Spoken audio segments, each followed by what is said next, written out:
So, in fact, on German reunification day, which is the question was, Germany is reunited, which means it was divided.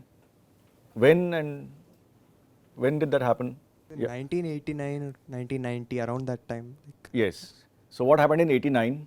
So Berlin Wall was broken down. So Yeah, Berlin Wall was broken down in 89, and then and then I think West Germany and East Germany 11, were 11 reunited. months later, or roughly a year later, Germany, the two Germanys reunited into one. What were the two Germanys? West and East, yeah. West Germany and East Germany, okay. What was peculiar about them? When did they get separated? When did they get partitioned? Just after World War II? Yes, just after World War II, which was when? 47 or something? No, 40, 45. I don't know. World War II happened during which years?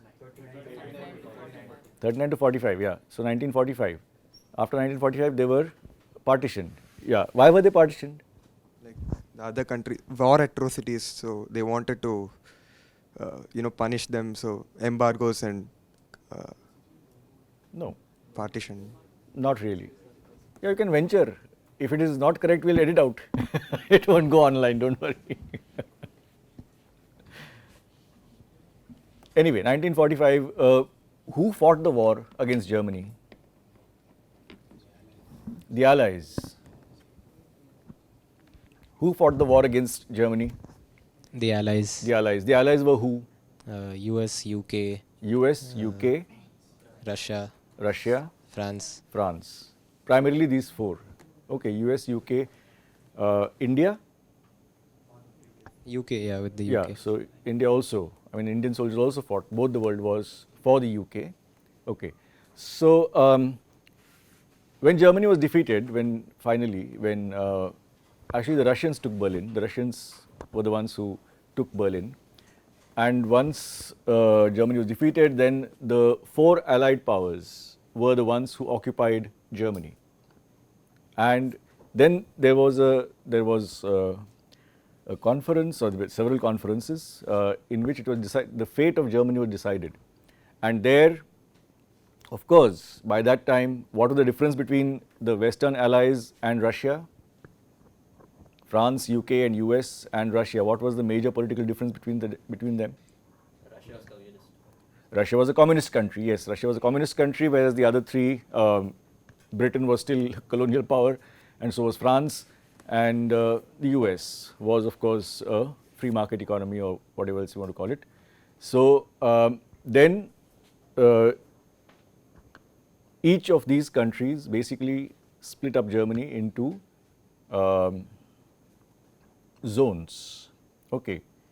And then, of course, the Russians were the major fighting force on the ground in the war, and the Russians also had occupied a very large area that became the eastern sector. The Russian sector became the German Democratic Republic, the GDR, the German Democratic Republic, or in German, die Deutsche Demokratische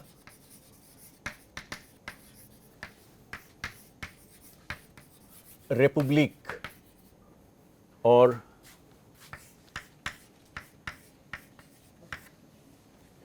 DDR. Okay, in German it's the DDR, in English it's the GDR, German Democratic Republic. And the French, the American, and the British occupied zones. They merged into what became, what is Germany's official name? No, official name in English. It is the Federal Republic of Germany, or the FRG in English, and in German it is the Bundesrepublik Republik Deutschland, okay, or Bundesrepublik Deutschland. It's the BRD, the BRD in German. Okay, yeah, fine, fine. So this is just a small detour into history. Yeah, so in 1989, you're quite right. 1989 November, the wall came down. It was popular pressure. It was people on the streets who brought the wall down. What did not happen is that the East German forces who were guarding the wall, of course, yeah, why was the wall there? Sorry, why was the wall there in Berlin, first of all? Berlin had a special status. Of course, Berlin was one of the biggest cities in the world, and it had a special status. Berlin also was split up into 4 zones, like the country itself was split up. So Berlin also, I mean, if you consider this as Germany and Berlin somewhere here, then as Germany was split up into whatever 4 zones, so was Berlin. Okay, this is a very bad graphic representation, but so was Berlin. And the same thing happened in the sense that the 3 sectors of Berlin, which were administered by the 3 Western allies, that were France and the UK and the United States, they became what was called West Berlin, and the sector that was administered by Russia, that became East Berlin. East Berlin became then the capital of the GDR, okay, or of East Germany, of the Deutsche Demokratische Republik, East Berlin or Berlin, and West Berlin then. So you see what happened, that Berlin was then an island within East Germany. So people living in these sectors were actually West German citizens living geographically in East Germany, cut off from the West.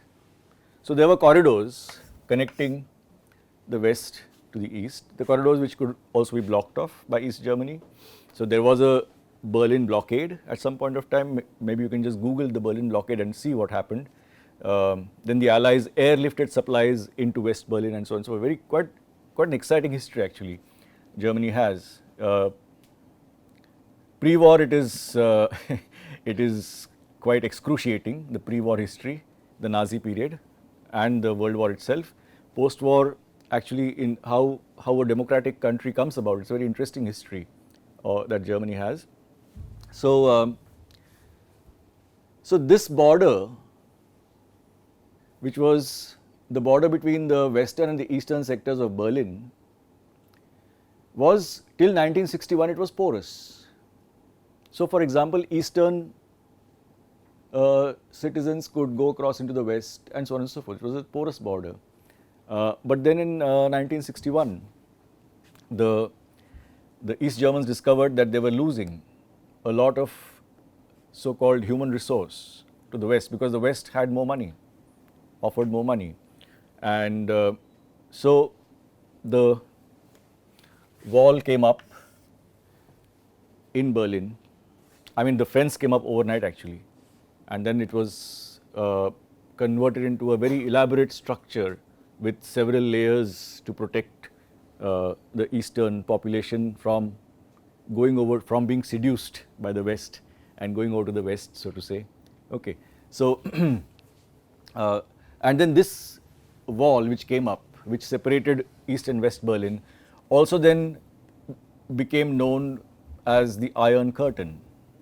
Okay, that was the curtain that separated the West from the East. And if you go a little bit into the history of the second half of the 20th century, you will find that the history of the world is dominated by the Cold War between the USSR, the Union of Soviet Socialist Republics, and the USA. So the West and the Eastern Bloc. Then you had the NATO. What is the NATO? What is the NATO? North American Treaty Organization. North American, yes. Atlantic. North Atlantic Treaty Organization. That's a military gathering of the former Western allies, and you had then in the eastern sector also something called the Warsaw Pact came up. Okay, the Warsaw Pact, which so the entire history of the 20th century second half was dominated by the Cold War, and there was so to say an impenetrable curtain between the West and the East, and that was symbolized globally by the Berlin Wall. Okay, so as a city, Berlin is still, I mean, it is a most beautiful and a most lively city. It was a very lively, important cultural center in definitely in the Western world, but I would say even in the world as such for quite a long time. And so the division of Berlin into two sectors which could not then, which separated, I mean, there are still sites in Berlin where, you know, the houses got separated, families got separated and things like that. So it is, Germany also has a history of partition, like India has a history of partition, a very traumatic history of partition. The loss of life in the German partition was not as heavy, nowhere near as heavy as the Indian partition, but it is also a certain traumatic history that Germany has, which got in a sense healed in 1990. 1989, of course, then there was that came also in the wake of the fact that the USSR, the Soviet Russia, which was the binding force of the Eastern Bloc, itself disintegrated, and Russia became a separate country, and all the other Soviets, they became independent countries. So in the wake of that, a lot of changes took place in Europe. One of the most important fallouts of which was that the Berlin Wall fell, and once the Berlin Wall fell, once there was no longer this separation, there was also a fence, by the way, running from north to south, which also separated the two Germanys. And whenever you went by train, if you wanted to go from here to West Berlin, you would be checked at 2 points by the East German guards, border guards. Okay, so every train would stop at a station, and the guards would check the whole train, and then it would go non-stop up to West Berlin. Or if it stopped, then they would be very controlled getting in and getting out of the train. Okay, so the point is, then the wall fell, and then the two Germanys, within 11 months of that, the two Germanys became one. 3rd October is the German reunification day. 3rd of October, just one day after Gandhi Jayanti, is the reunification day. So we have now class rep, we have pattern of evaluation, which is 20, 20, 10, 50. 50 for end semester, 20, 20 for 2 quizzes, and 10 marks for a small project, which is basically any aspect of German life, of German history, literature, you want to, you should, not want to, you should find out about a little, research a little, and write how long it should be, what details it should contain, etc. We will work it out a little later. Do not have to start asking me that question. Is that okay? Is that acceptable as an evaluation pattern for this group? Do you have any suggestions or objections to this 20, 20, 10, 50? You have already done the basics of verb conjugation yesterday with Shashireka, and we also, I think, revised that a little bit. Die Zahlen 0 bis 12. This also is clear. Wie ist deine Telefonnummer? Wie ist deine Telefonnummer? Wie ist dein Name? Wie ist deine Adresse? Wie ist deine Telefonnummer? Is clear what it means? Yeah. And could you now say your telephone number?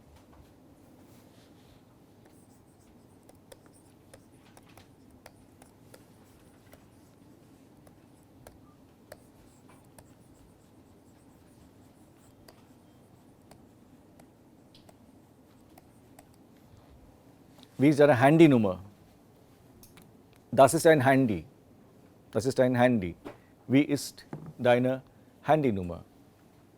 From 1 to 12, each number has a kind of a unique name from 1 to 12, and then there is a pattern.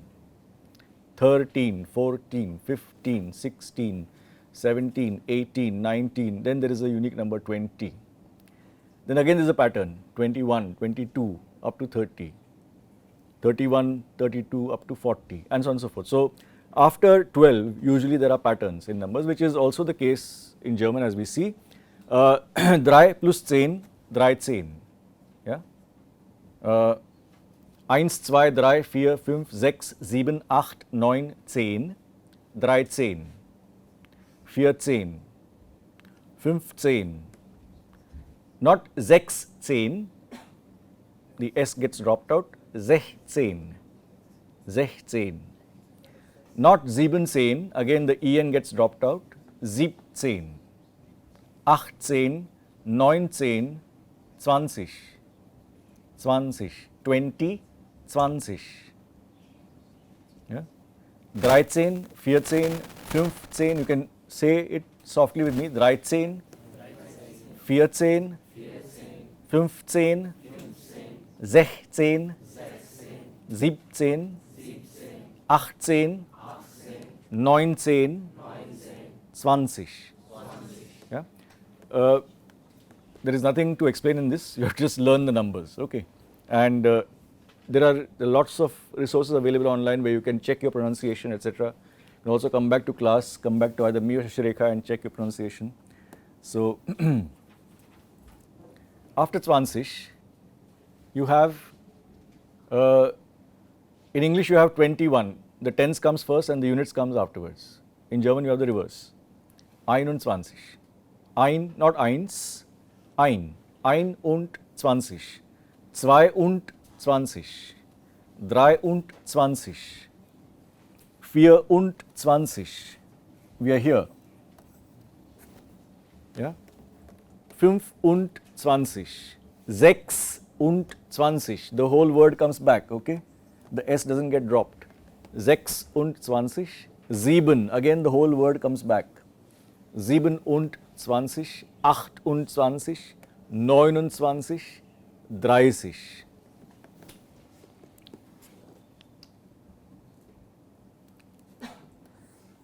30. Okay. 21, 22, 23, 24, 25, 26, 27, 28, 29, 30. Again the same pattern will repeat, 31, 32 up to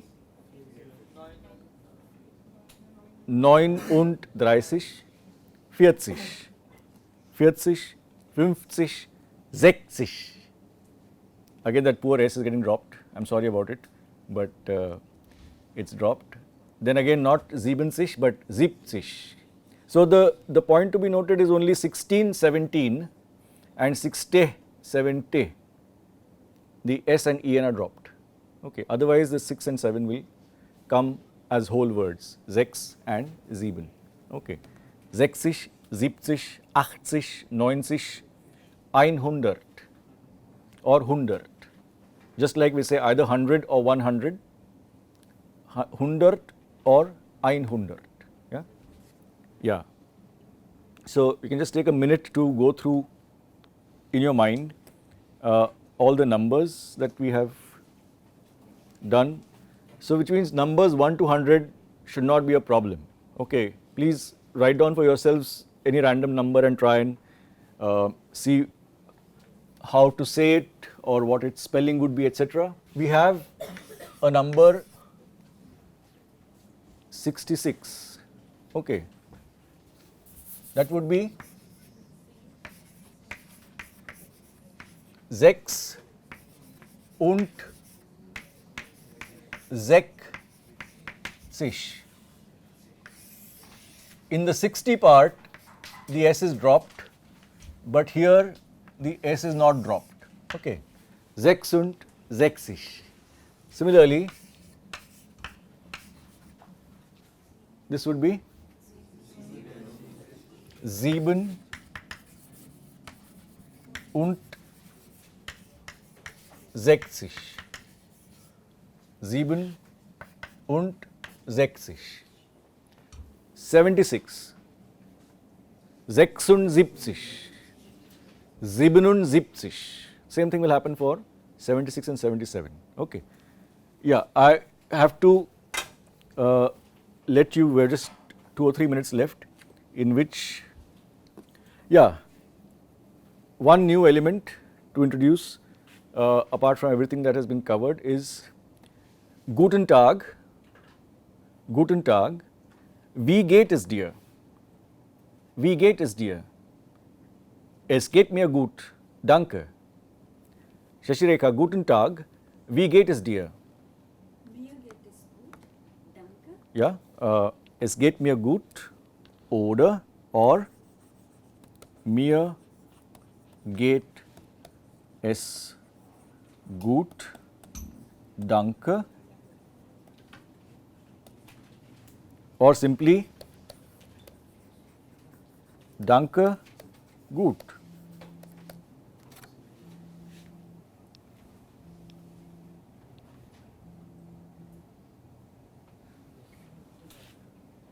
What does the question mean? Yeah, basic question for how are you? Okay. And it basically also the literal translation, how is it going? But this is the standard question for how are you? And standard answer is danke gut. I'm fine, thanks, fine. Or es geht mir gut, danke. It goes with me good, thanks. Okay, es geht mir gut, danke. So these are standard phrases. You can't, no point in translating them literally. We just have to learn them. Guten Tag, wie geht es dir? Or we can simply say Guten Tag or Hallo. Wie geht's? Wie geht's? Danke gut. Okay, danke gut. Guten Tag, Herr Müller. Guten Tag, Herr Arhonen. Wie geht es Ihnen? Gut, danke. Und Ihnen? Auch gut. You've done the formal Z, no? The big Z yesterday. So this is the one form of that, that's why it's capital. Guten Tag, Herr Müller. Guten Tag, Herr Arhonen. Wie geht es Ihnen? Gut, danke. Und Ihnen? Auch gut. Auch gut. Okay. What is the difference between this dialogue and this dialogue? Yeah, this is informal and this is formal. So you have the word Herr coming in over here, Herr, Mr. So you address, in a formal context, you address somebody as Herr plus family name in the German context. Of course, it leads to confusion in India because, Hallo Corinna, hallo Timo, na, wie geht es dir? Danke, sehr gut. Und dir? Super. Ja? Hallo Corinna, hallo Timo. Na, wie geht es dir? Na. So, how's life? Yeah, I mean, na doesn't mean so, but it's just a particle, which in English, if you were to say the same mood, you would say, so, how's life? Okay, that kind of a thing. Na, wie geht es dir? Danke, sehr gut, sehr gut. Very good. I'm fine, I'm very fine. Danke, sehr gut. Und dir? Und dir means und wie geht es dir? But we don't have to repeat the whole thing. Und dir? Super. Okay. Wie geht's? Super. Danke, sehr gut. Gut, danke. Naja, es geht. I'm not really all that chilled out, then okay, it's okay, fine. Chalta hai, kind types. Naja, es geht. Ach, nicht so gut. I'm pretty much down in the dumps. I'm nicht so gut. Okay. So these are the possible responses to wie geht's or wie geht es dir. Okay. Wie geht es dir? Danke gut. Und dir? Auch gut. Or super. Danke, sehr gut. gut, danke, naja, es geht, or ach, nicht so gut. Okay, so yeah, I think with that, the only thing that we have not yet done is the alphabet. Okay, and the alphabet in German is basically the same 26 letters plus one extra letter, which we had in, which number has that letter? No, 30 has that letter, which is a beta, which is in German called an SZ. Okay, it's a sharp S sound. It's a sharp S sound. That's the only thing. Mostly not very, sometimes not distinguishable from the S sound in some ways. In some ways clearly distinguishable, but in some ways not. And there are, of course, three A, O and U can get these two small kind of, they are not dots actually, they are small lines on top, which are called the umlaut, which means a change of sound, and that is the only additional thing in German, apart from the 26 letters of the alphabet, the additional thing, and we will do that in the next class. We will cover the alphabet. Okay. So otherwise, anything that we did today which you have questions you can ask, otherwise we